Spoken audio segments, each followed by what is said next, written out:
Dan Gordon will unleash the superhero in you.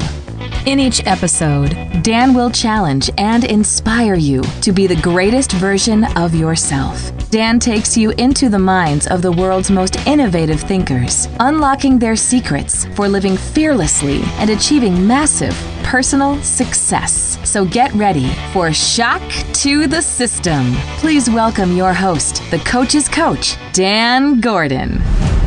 Hi, I'm Coach Dan Gordon, and today I'm talking with Jeff Apploff, an amazing television visionary.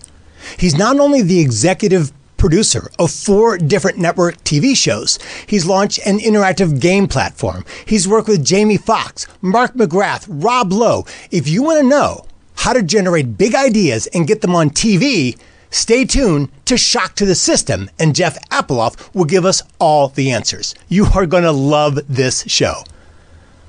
But before we get there, know this. Right now, in this moment, you have the power to live your life unlimited. Shock to the System is about pulling back the curtain on your world and discovering what you're truly capable of achieving. Today, I promise to open up your mind, to set your thinking on fire, to show you your superhero self that you've been hiding from yourself. Come with me and let's enter a new reality where success can happen in an instant. Strap in. We're putting a shock to your system. Let's go. Have you ever considered what it takes to live an extraordinary life? Now, I'm not just talking about being a billionaire, having a private jet, or climbing Mount Everest. I'm talking about living life as an extraordinary person. Someone who doesn't have to overcome obstacles because you don't see obstacles. Someone who doesn't have to set goals because you love taking on challenging new endeavors. Throughout history, we have seen people living extraordinary lives, like the Wright brothers, Dr. King, Buckminster Fuller, Mother Teresa, to great visionaries of today, like Elon Musk, Richard Branson, Larry Page, and Patrisse Cullors. We know these names not because they own private jets, but because of the impact on the world that they made. Living an extraordinary life has nothing to do with what you get, and it has everything to do with what you give. What you give that's helpful, compelling, and entirely unique to the world. Extraordinary people are both the architects and the disruptors of our modern world. They impact our lives every day. Because of that, they're loved and admired, but also hated and scorned. And why? Because they make us think. They make us reflect. They make us look at ourselves in entirely new ways, and sometimes it's in the ways we don't want to see. We all have the capacity to live extraordinary lives, lives that give us purpose and meaning, lives that serve the people around us and serve the world, lives that disrupt and challenge, but also move the world forward. If this sounds compelling to you, I'd like to help you begin. I want to send you a free copy of my book, Jumping the Gap, Kill Your Story, and Take Action. Just text the word GAP to my personal cell phone, 213-409-8366. Text the word GAP, G-A-P, to my cell phone, 213-409-8366. This book will help you on your very first steps in living an extraordinary life, the kind you may have never imagined possible. Once again, text the word GAP to my personal cell phone, 213-409-8366, and get a free copy of my book, Jumping the Gap, Kill Your Story, and Take Action. So, let me introduce my guest, Jeff Apploff, President and CEO of Apploff Entertainment. And let me emphasize the word entertainment, because today, capturing an audience is all about being immediately entertaining, and Jeff Apploff has cracked the code. Jeff just doesn't make television. He makes cutting-edge, groundbreaking entertainment that's changing the nature of how people consume entertainment around the world. His company is well known for producing top content for top networks, for streaming services on mobile apps, for celebrities and big-name brands in multiple countries. In 2007, Jeff launched his first show, Don't Forget the Lyrics with Wayne Brady. Today, and get this, there are over 25 different versions of this show in over 25 countries, with over 500 episodes in France alone. It's been hosted by Sugar Ray, Mark McGrath, and now there's a new version with Niecy Nash. Now, that's just one show, but he didn't stop there. Jeff also created the extremely innovative Beat Shazzam, where contestants race the app Shazzam to identify songs. That is now in its 5th season, and it's hosted by Grammy and Oscar winner Jamie Foxx. Jeff is also the executive producer of Mental Samurai, hosted by Rob Lowe, which is a new global phenomenon. This show is Jeopardy on a roller coaster. I can't wait to ask him about this. Jeff's newest show is called The Wheel, which he brought over from the UK. It's hosted by Michael McIntyre, and if you don't know him yet, trust me, when this comes out, you will. He is hilarious. Jeff has a ton of other shows, but I just can't wait any longer to talk to him, so let's do this thing. Jeff Apploff, welcome, welcome, welcome to Shock to the System. Coach Dan Gordon, that was a fantastic intro. Thank you so much. I am honored to be here. Oh, we're honored to have you here. I know our time is tight, so would it be okay if we just jump right into the middle of some big questions? Let's go. All right, let's roll. Cool. So you have this amazing mind when it comes to creating entertainment, and it seems like you've cracked some code on making compelling television. But how do you know what people want to watch? I mean, like, is it intuitive, or is there like a secret Jeff Apploff formula, like locked away in a vault somewhere? Like, how's it work? Well, I think the secret formula for me is most of the time what I try to do is create something that is built around something that people already do on a daily basis. For instance, when you look at Don't Forget the Lyrics, everybody thinks they know the lyrics to a song. People do karaoke, people sing songs, people are in their cars singing, people sing the wrong lyrics all the time. So it seemed to be like a perfect type of show to create a game around, right? You know, anybody that goes, I don't like music, there's no such thing, right? Right. So if you take a nucleus of something where people do it already, and then you gamify it and you put entertainment around it, and you get a Jamie Foxx or a Rob Lowe or whoever it is to host it, and you build a beautiful, like, you just do all these things and make everything perfect, and then at least you've got a shot. You know, Jeff, I got to push back just a little bit, Jeff, because I think you're being way too humble. You're making it sound like anybody can do this. And I know that tons of people have created tons of shows and have had a ton of failures, right?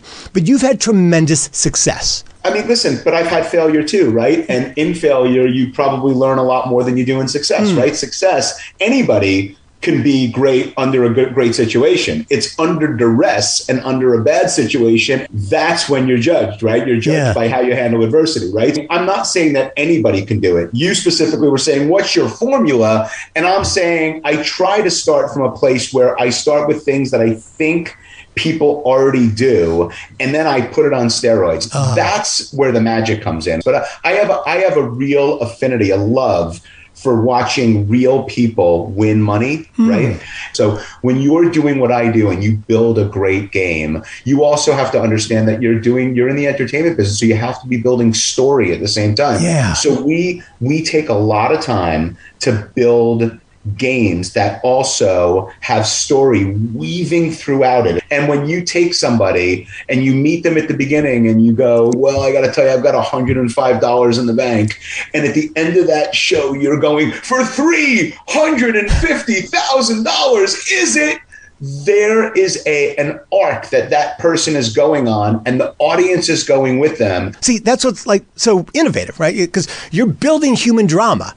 So do you feel that the more we know about the contestants, the more we'll root for them? Yeah, I mean, if you, as an audience member, if you can put yourself in the seat of that person, if you can go on the journey with them, you want people to feel something. That's what makes something happen. When you watch a movie, if you just watch something and you're not feeling it, like, you have to feel the show. Yeah. Right. And so, you know, when you're building like the things that I do, you have to build it with emotion otherwise you're just building game elements, and who cares? Yeah, but like, isn't a love for the dramatic part of the human experience.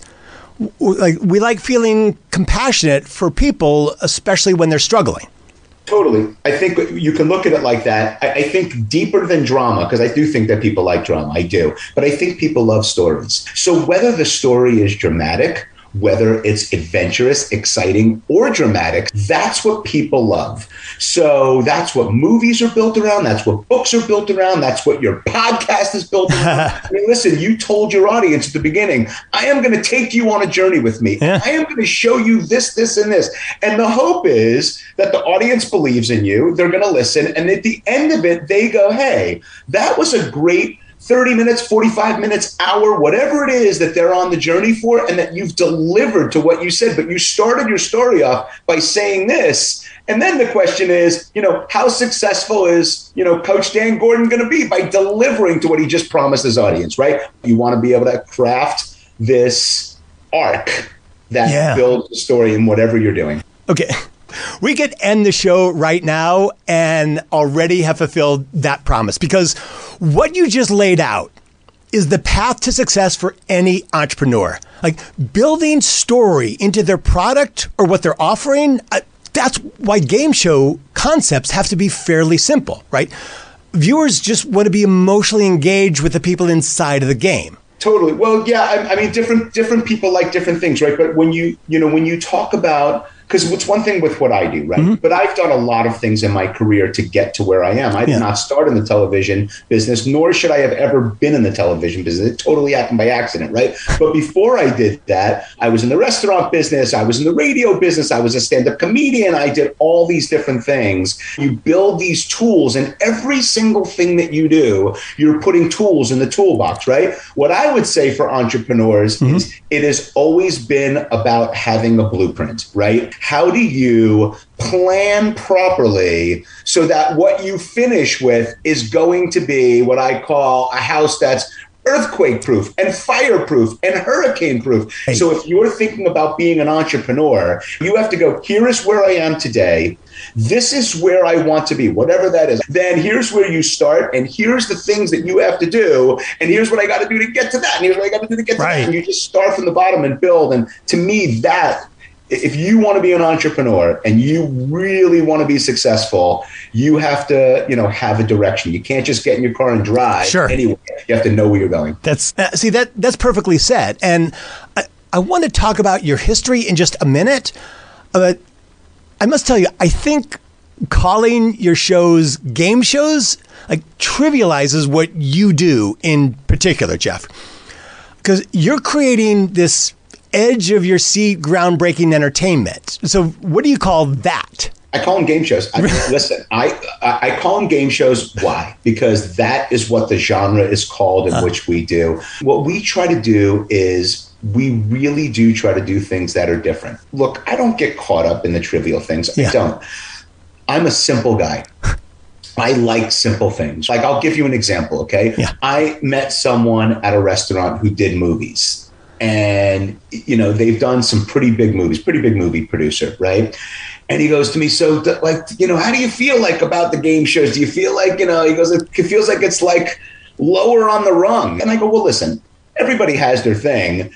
If you want to consider what you do like the French restaurant, sure. I make barbecue. I'm happy to make barbecue. I make the best barbecue in the business, and I'm happy to be the best barbecue guy there is. I'm not making big dramatic films, right? But these networks trust us with building an hour of entertainment on their network. Yeah. They pay us a lot of money to do it. It's a big budget.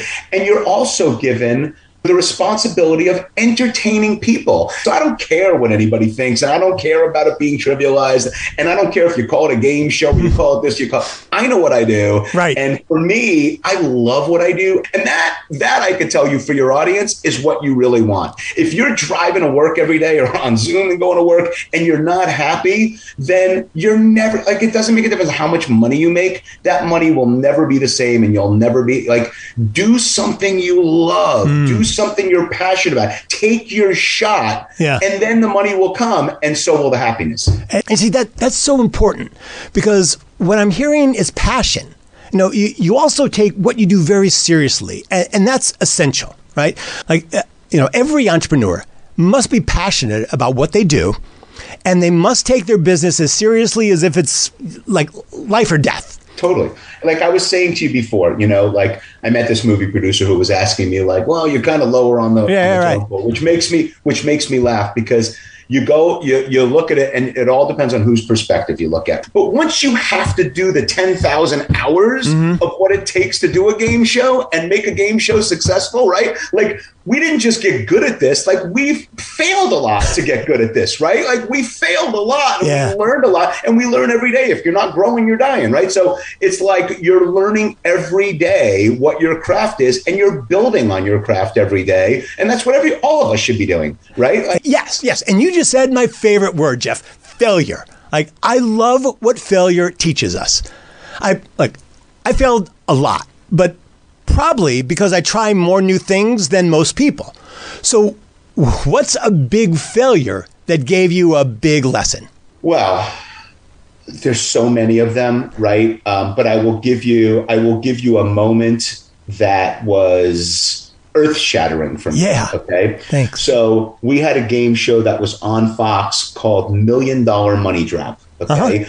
And the way that show worked was people started with a huge amount of money, and they had to put the money on this big, on these big like trap doors, right? And if the answer was right, it would stay, and if it was wrong, boom, it would go down to the floor, and the money would be gone forever. Okay, and so these people, I think they had like $880,000 that was still in play. And I think they put like 800 of it on one of the answers. It was like, which one of these things came first? And I don't remember what it was, but I remember it being like, the Walkman. It was like, these different things, right? And we had done the research on it. We did all that stuff. And we ended up getting it wrong. Ooh. We ended up getting however it was the wrong information. They ended up losing. And the next day, like the pushback from viewers and from these people and all of this stuff. And it was heartbreaking for me because you're in a business where you have to get that right. You can't mess that up. You take your entire career to build your reputation and one day to ruin it, right? Yeah. So that moment for me literally said, every single thing has to be perfect. Every piece of casting goes through me. Every single song goes through me. Every single thing that was said, nothing happens on that show without going through me. So you learn from that type of thing, right? But how do you handle the adversity of that? Do you let that crush you? But most people don't bounce back from something like this, Jeff. Like most people have one big failure and they're done, So is the ability to bounce back, is it like endemic in your personality, or is this something that you had to teach yourself how to do? There's a lot of things you have to teach yourself, right? My answer to you is you wake up every day and you make a decision, right? You make a decision on the attitude that you're going to have. You make a decision on how you want to run, like whatever that may be. I have always believed that you need to be solutions oriented. Everything needs to be a solution. It can't be about problems. To me, that is how you look at it and you go, okay, how are we going to turn this around and make it successful? And how am I going to learn from it? And all of that stuff. So listen, Dan, it's to be honest with you, I've come a long way on it because for a long time, I never wanted to talk about that. That was a really, that was a stain for me and it was really hard. But listen, you make mistakes, right? I took it on the chin. I didn't blame the person. I didn't go into the writers and go, how did you do this? I didn't go to the person after that. I didn't go to there's a lot of people that it got through, but ultimately it got past me and I hired those people and I did it and I set up the systems. And if it got through me, it's my fault, right? Yeah, that's amazing. Because what I'm hearing is no shame, and no blame. You took full responsibility. Most people in failure just want to throw the stink onto someone else, right? They want to run. It's the really successful people who take responsibility, own it, and fix it, and move on, right? Yeah, I mean, listen, what are you going to do, wallow in it? Yeah, but that's what most people do. I mean, they blame others and shame themselves. But really, it's just like being self-indulgent because you don't learn anything when you blame or shame yourself. You don't get better. So I want to move forward. In my research, I see people calling you the Merv Griffin of our generation, which is kind of like calling you the Einstein of science. What do you think of that comparison, Jeff? I don't like it. Listen, I have not reached my potential of success, and I certainly have never reached the level of success that Merv Griffin reached. Merv Griffin was in at a time, one of the most successful human beings. He hosted his own show. He built a company that was unbelievable. Look, I've done some good things, but I still have not reached the level of expectation for myself that I think that I should be at. And that's not trivializing anything. That is me having an expectation of myself and where I think I should be and what it could be. So anybody that would say anything like that is off. It's all good. I would appreciate the compliment, but it's not rooted in reality. Okay, and I hear you. And again, I think you're being way too humble. But let's move on. I'm curious, what piqued your interest in television in the beginning of your career? Like, out of all the things you could do, why TV? It was a crazy thing. I was at a restaurant one night. I met these people. It was way back in like 2002 or something like that. Reality television was really taking off. I was trying to figure out what my next thing was going to be. I met these guys, and one of them told me that they did this show, and the other one told me that they did that show, and blah, blah, blah. And I'm like, I'm as smart as those guys. I have ideas. Like, I've always been a creative guy. I'm going to go create a few TV shows. And that's what happened. And I ended up selling one, and then another one, and then another one. And there you go. And I literally had never produced a show in my life. But let me tell you, okay, Dan, so people know. Yeah. I am a high school dropout. Okay. I finished high school on the first day of the 11th grade and never went back. Okay.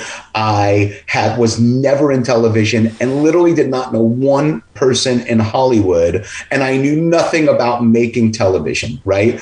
But I did have a lot of other things that I've done, right? I built restaurants. I did these other things in my life that, again, were those tools in the toolbox that make you go, oh, I can have some success. So I looked at television and I go, I actually think I could break into this. I think I could go to Hollywood. I think I could sell a show. I mean, I sold my first show. I didn't even have an agent, right? I literally did not I sold my first 2 shows without an agent. What do you think? Like, I remember going into ABC and they're like, can I ask you a question? And I said, yeah. And they go, how did you get in here? Yeah, how did you get in there? Yeah, listen, you find a way, right? I've always been a guy that can pick up a phone and make a meeting and make something happen. And then you go in and you are impressive enough to warrant the meeting. Do you think it's your ability to tell stories and to capture people's imagination that was the defining factor that moved all of this forward? Number one, people want to do business with people they like, right? So you want to go in and be likable. You want to treat people with respect. You want to make sure that you're always, giving respect and being nice and like genuinely nice, though, not douchey nice, like genuinely nice to everybody. So what I mean by that is like the assistant you have respect and you're nice to. You get a conversation with them, you do it. You don't know what it takes to get in there. But sometimes it's the assistant going in and going, listen, this guy's called like 5 times. He's really a good guy on the phone. Like, he's really nice. I would meet with him if I were you. And they go, okay, make the meeting. Like, that influence is important. And then there's other people that don't treat those people like they feel like they're above them. And sometimes I say to people in the business, I don't know what level of success you think there is or how much money you think there is that you can be rude or mean or disrespectful to people, but it doesn't fly with me. So I think, Dan, what I said to you from the beginning is in everything, it takes everything. And I love what you said about being good at everything. You have to know how to run every aspect of your business to train people to do it your way. I love that thinking. So what happened with you when people said, oh, this idea is crazy, or this isn't going to work, or why do you want to get into television? You'll never do that. How did you filter those messages out, especially when they came from like really intelligent, well-renowned people? Yeah, it happened a lot. Okay. And a lot of people told me that's not the way that television works. And I think one of my advantages in everything that I do when I decide to do it is I don't really care about the rules. I don't care. I don't want to know what the rules of the business are. I can't tell you how many times people have said to me, we have a rule and we just don't do that. But I do think it also is smart. Like, when you have really smart people that are experienced people that are telling you, you need to listen, because sometimes those people are telling you something and they're right. When I sold Beat Shazzam, okay, I didn't go in and sell it as Beat Shazzam. I sold it as a completely different show. It was called $1 Million Hit List. And the actual Fox executive said to me, we're doing a lot of stuff with Shazam. Have you ever met with those guys? And I go, no, I haven't. I've tried to make a few calls and speak with them. She goes, well, you should think about a way to like integrate the show like that. And I said, would you mind getting me on the phone with them? And she said, no. And I literally left the meeting and I went home and redid the whole show. Wow. Okay. And now it was going to be, it's man versus machine. Yeah. This is what it is, right? And I literally called her up and I go, hey, I'm coming back tomorrow. Brand new show. And she goes, what do you mean? I go, it's brand new. You're going to love it. And I went back in and pitched it like that. Like when I had Beat Shazzam, I went to NBC. There was an executive there that I have a very close relationship with. He was like, it's too dramatic. It needs to be more fun. Like if you're going to do a music show, it shouldn't be a drama show. So I took that and I went back and recrafted it. I didn't just go, tuck my tail between my legs. Sure. And I also didn't go, what does he know? He knows nothing. Like I took it and made it better. And then sold it. And then he came back to me and he goes, I should have known. Well, also, Jeff, you did something really cool that you just sort of glossed over there. When they said, hey, you should talk with Shazam, immediately you said, good idea. Who do you know there? Who can you connect me with? You might not realize how brilliant that is because most entrepreneurs don't think that way. Most people will get $1 million advice and just the first thing they do is like they just throw it away, right? Because they're too scared, it's too hard, they don't know how to do it. Well, listen, when you hear something like that, and I had been trying to find a way to do a man versus machine show for a long time. There's a guy that I work with named Mike Darnell, who was the president of Fox for a long time. But he had come to me several times and we got to do a show that's man versus machine. The guy's a genius. He's an evil genius, right? And so when the opportunity came, that's the first thing I thought of. I'm like, oh, this is how we're going to execute it. And it's been good. But I'm pointing it out because I want my audience to hear what this is and what makes massive success. It's not about waiting for opportunities to show up because opportunities show up all the time and people don't see it. It's about being able to see the opportunities when they show up. So if you had an ask right there in that moment, who do you know at Shazam? This might have never happened. That's brilliant. It's just brilliant. I want to talk about Mental Samurai. I described it. It's like putting Jeopardy on rollercoaster. So would you tell my audience what the show is and how it works and what part you played in it? That was a show that was created by Mike Darnell, who I just told you, and Arthur Smith, who does American Ninja Warrior, right? And they were basically trying to find a way to do Ninja Warrior of the mind. We always say that these game shows it's a roller coaster ride. Right. Well, how do you make a literal roller coaster ride? So they went out and they researched and they found this Kuka arm, which is, you can find it at certain theme parks, but it's literally, we put a pod on this Kuka arm and it would take you throughout the studio and all of these things. What I liked about Mental Samurai and what's fun about Mental Samurai is that there's 4 different towers. So it's knowledge, it's puzzles, it's sequence, it's all of these great things, right? And it's different ways to work your brain, but it's all within one game show. But you're taking these people on the ride and the Kuka's spinning you upside down and it's visual and it was really a groundbreaking way to do a game show. And so I really enjoyed doing it. It's so much fun doing the show with Rob Lowe. And what's so cool about this is that a game show host used to be like around the bottom of the showbiz ladder. But now you're getting Jamie Foxx and Rob Lowe and Sugar Ray. Like all these top people want to get involved in your shows. So how are you attracting these giant names? Game shows are self-contained, right? For the most part, you can gang shoot an entire season in a week, right? So like when I go to shoot Beat Shazzam, that whole entire show will be shot in 5 days. So if you're a big star, you can come in and literally within a 2-week period, execute, cash in, do it. And also It's different. Like television has like premium content right now. Look at the content that's out there. It's better than movies. You can't get better television. And some of these big game shows that are on, they've got story, they're fun, they're interactive. And so the world's changed. People used to look down on television, no longer. That's gone. Jeff, I know we're really tight on time, but I want to talk to you about this new show called The Wheel. It was brought over from the UK where it's huge. So now you're tasked with making it appeal to American audiences, right? Like, no pressure, Jeff. So tell us about the show. So The Wheel was done by a company called Hungry Bear, and it was created by their host too, Michael McIntyre, right? Yeah. Like the biggest comedian in all of the UK, giant. Right. Like does Wembley Stadium, has won a BAFTA, like great, like really great stand-up. So they created the show. It was a huge hit on the BBC, huge. And they sold it to NBC. Mm-hmm. And then I got that same phone call. We got a show. Oh. I got to show you what it is. You have to do it. We had 60 different celebrities on that show. It's a lot of celebrities. Whoa. And you got a giant wheel. And to me, there's a special sauce on every show. Right? Take a look at The Voice. Now, if you say to people, what's the special sauce on The Voice? People will tell you, oh, it's the spinning chair. But the special sauce of that show was there is a vulnerability when a celebrity is saying to a regular person, please pick me. I want you to pick me. And that regular person goes, yeah, no, I'm not going with you. I'm going to go with them. We've never seen that out of a celebrity before. So every show has that special sauce. There's a few special sauces on this particular show because it's really funny. And Michael McIntyre, he's a super great host. He understands drama.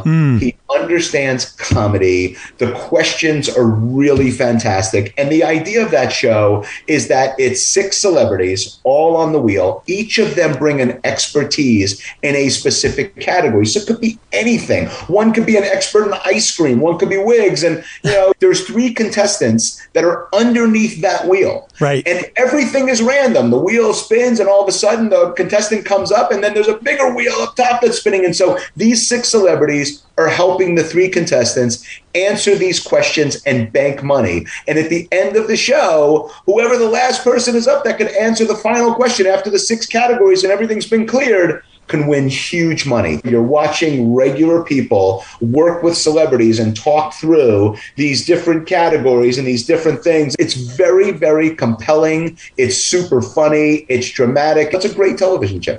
It sounds like another Jeff Apploff colossal hit. We just have 1 minute, so I want to ask you one last question. Is there a game show that hasn't been done that you want to do that you don't know if it's possible? I have a show that we're working on right now that is very, very difficult to do. It is a huge interactive game show where everybody, all of the home audience can win money playing live to the game show while the game show's happening. Now, that's a very difficult thing to do because we have 3 different time zones. You have technology, you have all these different things. But until I have cracked the code on that, I will not stop. I want to play a game where somebody literally sitting in their living room in Omaha, Nebraska can win $1 million right from their couch. That to me is groundbreaking, right? And so cool. So we're working really hard on that. Well, Jeff Apploff, I do not doubt that we'll be seeing that in the near future. You are the epitome of a great entrepreneur, Jeff. You're freaking relentless. Everything you have shared has been super valuable for my audience. For most people, it would be impossible to ever gain access to someone of your caliber. So having you here to share your stories and advice is certainly a very rare treat for all of us. And everyone should just rewind this show and start listening to it again, like immediately, because you don't want to miss a word that Jeff said. So thank you, Jeff, for being so generous with your time, for everything you've shared. And thank you for being on Shock to the System. Well, thank you for all the kind words, and thank you to your audience for listening. And great interview. I really appreciate it. Thank you so much. God, that means the world to me, Jeff. Thanks so much. Take care. Before we wrap up, I want to remind you to get a copy of my book, Jumping the Gap, Kill Your Story, and Take Action.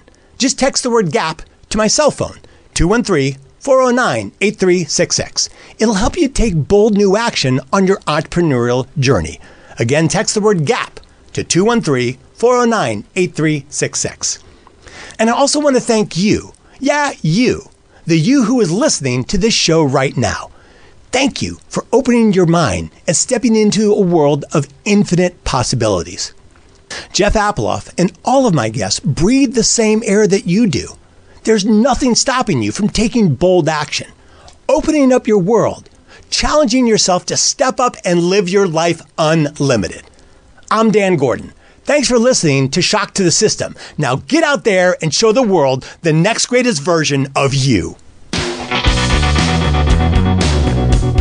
Hey, if you have some thoughts about the show you'd like to share with us, or if you think you're Shock to the System guest material, send me a text at 213-409-8366. Let me know what you think, or let me know why you think you'd be a great guest for this show. Thanks again for listening. I hope you're inspired to unleash your inner superhero on the world.